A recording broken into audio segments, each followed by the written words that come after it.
Hello! இன்னைக்கு என் ஸ்டைல்ல mutton biryani எப்படி பண்ணலான்னு பார்க்கலாம் வாங்க. ஒரு சூடான கடாயில வந்து நெய்யும், எண்ணெயும் சேர்த்துக்கோங்க. எண்ணெய் சூடானதுக்கு அப்புறமேட்டு பே லீவ்ஸ், பட்டை, லவங்கம், ஏலக்காய், ஜாதிபத்திரி போட்டு நல்லா சாட்டே பண்ணுங்க. அது சாட்டே ஆனதுக்கு அப்புறமேட்டு நறுக்கி வச்சிருக்க வெங்காயத்த ஆட் பண்ணிக்கோங்க. அத நல்லா சாட்டே பண்ணிட்டு, அதில பச்சை மிளகா ஆட் பண்ணுங்க. இங்க நான் 2 பச்சை மிளகா தான் ஆட் பண்ணியிருக்கேன். ஜிஞ்சர் கார்லிக் பேஸ்ட் போட்டு நல்லா சாட்டே பண்ணுங்க. பச்சை வாசனை போற வரைக்கும்.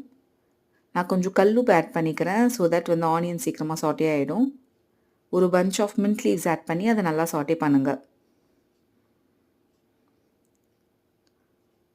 வெங்காயம் நல்லா வந்து மின்ட் லீவ்ஸோட நல்லா சாட்டே பண்ணிட்டு, அது நல்லா வந்து சாட்டே ஆனதுக்கு அப்புறமேட்டு டொமேட்டோ வந்து ஆட் பண்ணிக்கோங்க. இங்க நான் வந்து ஆல்ரெடி கொஞ்சம் கிரைண்ட் பண்ணி வச்சிருக்கேன். ஸோ தட் அது ஈஸியா சாட்டே ஆயிடும். ஒரு லிட் போட்டு ஒரு 5 மினிட்ஸ் வந்து மூடி வச்சிடுங்க. 5 நிமிஷம் கழிச்சு பார்த்தா எல்லாமே நல்லா சாட்டே ஆகி நல்லா பிளெண்ட் ஆகியிருக்கும். அப்போ வந்து மட்டன் ஆட் பண்ணிக்கோங்க. ஆட் பண்ணி மட்டன் வந்து நல்லா சாட்டே பண்ணிக்கோங்க.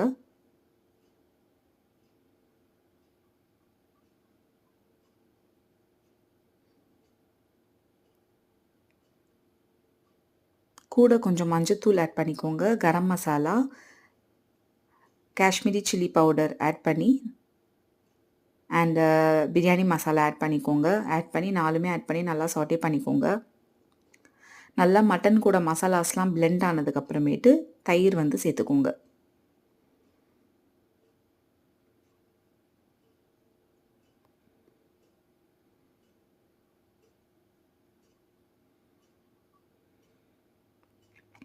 கொஞ்ச நேரம் மூடி மாட்ரேட் ஹீட்ல வந்து 5 மினிட்ஸ் வச்சுருங்க. எடுத்து பார்த்தீங்கன்னா, இங்க கொஞ்சம் மட்டனுமே தண்ணி விட்டுருக்கும். இப்போ வந்து தேவையான அளவு தண்ணி ஊத்திட்டு, அது வந்து மூடி வச்சுட்டிங்கன்னா, தண்ணி கொதிக்கும். தண்ணி கொதிக்கும்போது நீங்க வந்து ஜீரக சம்பா ரைஸ் போட்டுட்டு, ஒரு 15 மினிட்ஸ் மாட்ரேட் ஹீட்லயும், 15 மினிட்ஸ் சிம்லயும் வந்து வச்சு எடுத்தீங்கன்னா, சூப்பரான பிரியாணி ரெடி.